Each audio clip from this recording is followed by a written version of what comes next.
küsimus on selles, et siin on tekkinud, tehti need kaevamistöid ja neid liigutati. Nad olid juba säilinud siin elavate inimeste need vandumised on ka siin peal ja näitab 2 meest. Ja üks võib tõesti olla võimu juures praegu, aga teine ei ole. Katsun need vaimolendid ka ära saata siit.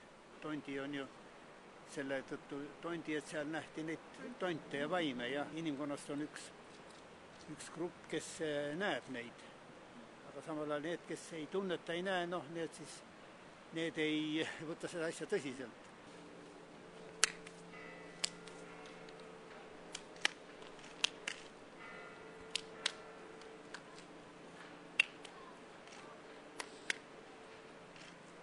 Nüüd on läinud vaime?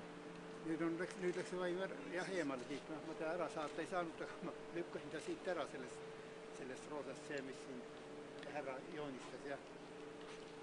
Nüüd ei tohiks rohkem neid roosasi plaate tulla siis? Aga siin on veel neid, kes tahavad. Jah.